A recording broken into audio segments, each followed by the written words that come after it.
आत्मचरित लेखक व्यासकवि फकीर मोहन पढ़ी शुणाउछन्ति वीरेन्द्र मिश्र।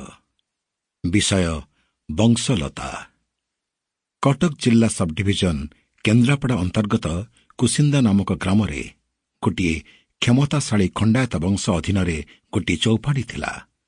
उत्कलर पूर्वतन स्वाधीन महाराजा दत्त अनेक गुड़िए भूसंपत्ति उक्त खण्डायत वंश सुदीर्घ काल जावत भोग कर आसुथिले। उत्कलर महाराष्ट्र अधिकार समय उक्त संपत्ति छिन्न भिन्न होइथिबार कथित हुए। महाराष्ट्र अधिकार समय उक्त खण्डायत वंशधर हनुमल्ल नामक जने युवक महाराष्ट्र सेनापति अधीन पाइक पदरे नियुक्त होई प्रथमे बालेश्वर आसिथिले। पठाण सेनामानंकु आगुड़ी रखिबा निमंते फुलबार घाटठारे जगुआली होई रहिबा तांकर कार्य थिला। स्वकीय कार्यर वेतन स्वरूप 45 बाटी भूमि निष्कर स्वरूप प्राप्त होइथिले।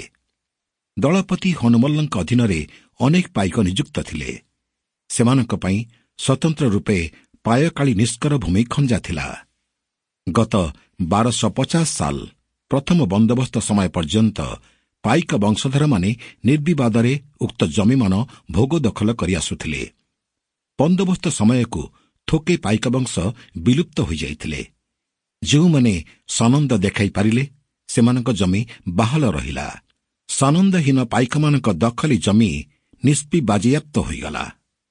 हनुमल्लंक मरहटा दत्त पदवी थिला सेनापति। तांकर अयोग्य वंशधर माने आपणा वंश संज्ञा परित्याग करी भूमि शून्य सेना शून्य होई सेनापति पदवी भोग करि आसुअछन्ति। केवल पितृश्राद्ध किंबा तादृश कौनसी धर्मानुष्ठान समय मल्ल संज्ञा उल्लेख करिथांति मात्र। एही वंशरू मरहट्टा दत्त जायगिरी जमी विच्युति गोटिए रहस्यजनक घटना अटे। महामान्य ईस्ट इंडिया कंपनी बालेश्वर अधिकार समय सन 1803 ख्रीष्टाब्द लेखकंकर पितामही कुचिला देई युवती विधवा थिले। कोଳରେ 4 वर्ष 2 वर्ष वयस्क 2 गोटी शिशु संतान। ठाकुर मां गल्प करुथांती। कंपनी फौज दक्षिण एवं पूर्व 2 दिगरू बालेश्वर को आसिथिले। फौजगण बालेश्वर पूर्वांचल नदी मुहाण बलराम गड़ी नामक स्थान में उपस्थित संवाद शुणा मात्रके ग्रामवासी माने प्राण भୟରେ घरर समस्त द्रव्य परित्याग करी केवल परिवार मानकु घेनी बण मध्यकु पलाई जाइथिले। अल्प दिन मध्यरे देशरे शांति स्थापित हैला। कंपनी बहादुरଙ୍କ अभय घोषणा शुणी ग्रामवासी माने आपणा आपणा गृहकु बाहुडी आइले। अनेक लोक एपरि त्रस्त भावरे पलाई जाइथिले जे आपणा घरर कपाटटी मध्य आउजी नेबाकु समय पाइ नथिले। लोके घरकु बाहुडी आसी देखिले आपणा आपणा बाड़ीरे फलमान पाची पड़ी रहिथिला। समस्ते आपणा आपणा प्राणरक्षारे व्यस्त। द्रव्य चोरी करिबाकु चोर काहंती। लेखक बाल्यकाଳରେ ग्रामवासी प्रत्यक्षदर्शी अति वृद्ध लोकमानक मुखରୁ ଶୁଣିଛି ଯେ ମରହଟ୍ଟାମାନଙ୍କ ଅଧିକାର ଅବସାନ ସମୟରେ ଦେଶ ମଧ୍ୟରେ ଏପରି ଅରାଜକତା ଉପସ୍ଥିତ ହୋଇଥିଲା ଯେ ଚୋର ଡକାୟତ ନାଗା ସନ୍ନ୍ୟାସୀମାନଙ୍କର ଉପଦ୍ରବରେ ସୁନା ରୂପା ଆଉ କଂସା ପିତ୍ତଳଖଣ୍ଡ ମଧ୍ୟ ଲୋକେ ଆପଣା ଆପଣା ଘରେ ପ୍ରକାଶ୍ୟରେ ରଖିବାକୁ ସାହସ କରୁନଥିଲେ। ଲୋକ ସାଧାରଣ ନିତାନ୍ତ ଦରିଦ୍ର ଓ ଭୟାର୍ତ୍ତ ଥିଲେ। ସେ ସମୟ ତୁଳନାରେ ବର୍ତ୍ତମାନ ଆମ୍ଭେମାନେ ସ୍ୱର୍ଗ ରାଜ୍ୟରେ ବାସ କରୁଅଛୁ।